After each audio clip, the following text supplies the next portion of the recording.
What's up, YouTube? This is Too Raw for TV. Shout out to brother LB of the Sports and Political Channel of LB. He notified me of this breaking news on Facebook. Please subscribe to his platform, the Sports and Political Channel of L.B.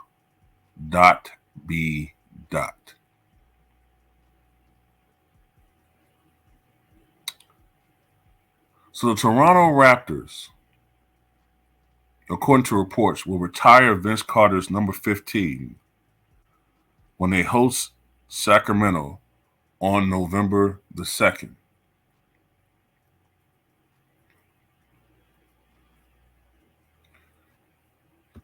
So earlier this week, well, last week now, you may recall I did a video where the Brooklyn Nets announced that they will be retiring Vince Carter's jersey, his Nets jersey, at a game.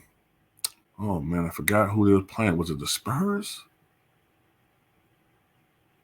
Forget the opponent, but I think it's in late January when they will retire Vince Carter's jersey, the Nets. And while I know that's a great honor, I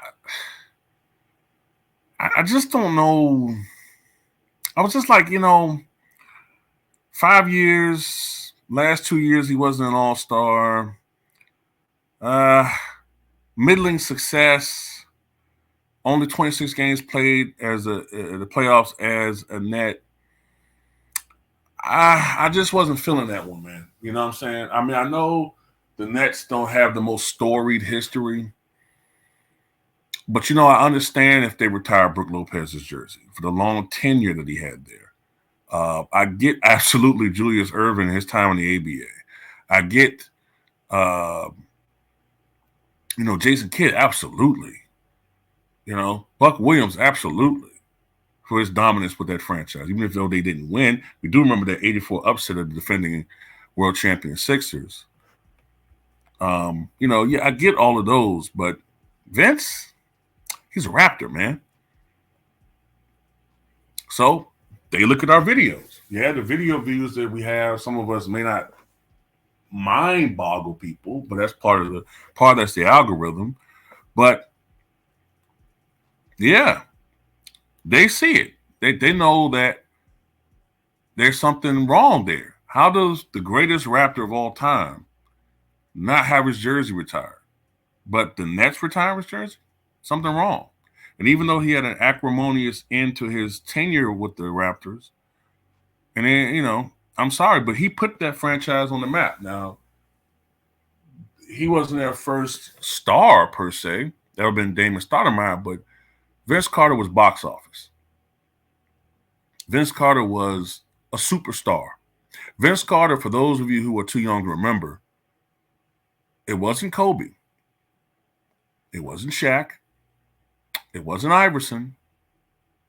It wasn't Tracy McGrady. It wasn't Tim Duncan. It wasn't Kevin Garnett. It was Vince Carter, who the NBA was promoting as the heir apparent to Michael Jeffrey Jordan. It was him. They had similarities. Both hail from North Carolina as far as college is concerned. Both are roughly the same size, 6'6". Vince a little bit bigger, 215 versus Mike's 195 when he came out of college. Both uber athletes. But Vince, I mean, as great as a dunker as Mike was, and Mike was super athletic, but Vince was a combination of Mike and Dominique when it came to dunking. I mean, he had Mike's aerodynamics, but you coupled that with Dominique's ferocity when he dunked. I mean, my goodness. And I know people say Julius Erving, as far as greatest dunker of all time. Julius retained his dunking ability throughout his entire career. But, man, Vince was doing dunks we hadn't seen before, not in the pros. And that 2000 Slam Dunk Contest championship that he won, one of the most blowout competitions. I mean, that was straight Nixon, McGovern, Reagan, Mondale type blowouts. You know what I'm saying? Um, but the breakup between the Raptors and Vince was ugly. It was ugly. You know, I remember he did an interview where he admitted that he didn't put all this effort into playing, which is a cardinal sin among the NBA establishment. You know, and his teammates turned on him, and it was they had to trade him. And the Nets really acquired him because they needed a star. They lost Kenyon Martin, and their attendance was lagging, and they needed a star. Plus, as the NBA became more, even in the mid 2000s, the NBA was starting to become more offensive orientated. So you needed guys that could score, and Vince did do that. They just didn't have the success they had from 2002 to 2004. But as a Raptor, Vince led the league. When I talk about his popularity, Vince led the league in All-Star voting in 2000, 2001, and 2002. By 2002, Vince Carter was being featured in Gatorade commercials. He was arguably at that small little window that little window, a time period. He was arguably the most marketable and most prominent star in the league. I would say 2001 into 2002, right before Kobe really started showing his shit in 2002, 2003. That's when Kobe took over. But matter of fact, I would argue, and anybody that followed Michael Jordan as a Wizard can attest to this. I would argue that things started going downhill for Vince in an infamous game against the Wizards. There was a game when Vince Carter was matched up against Michael Jordan, because we all remember that Mike had said reportedly when people were making a comparison between him and Vince, he said Vince doesn't play defense. So the first time they went matched up against each other, 2001, 2002 season, the first thing Vince did was swarm Michael. But there was a game when, and this is when having a 20-point lead really meant something, because this was a slower paced league. Defenses were more effective and knocking offensive players off their stride.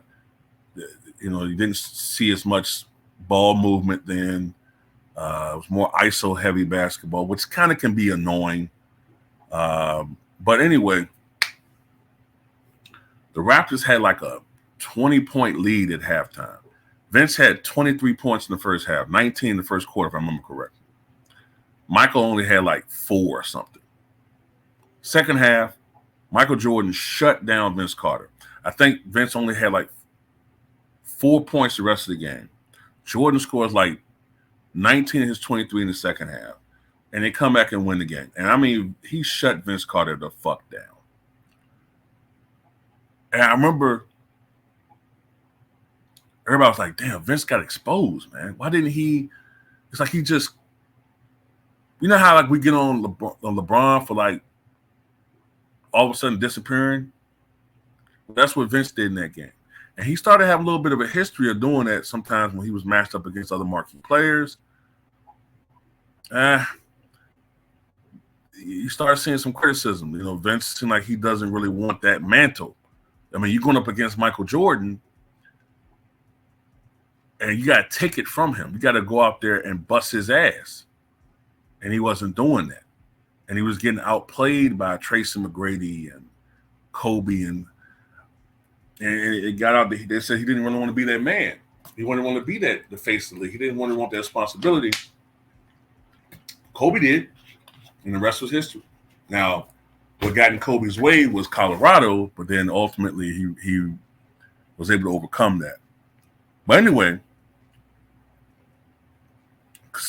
this is a big congratulations to Vince Carter, because this is long overdue. Long overdue, man.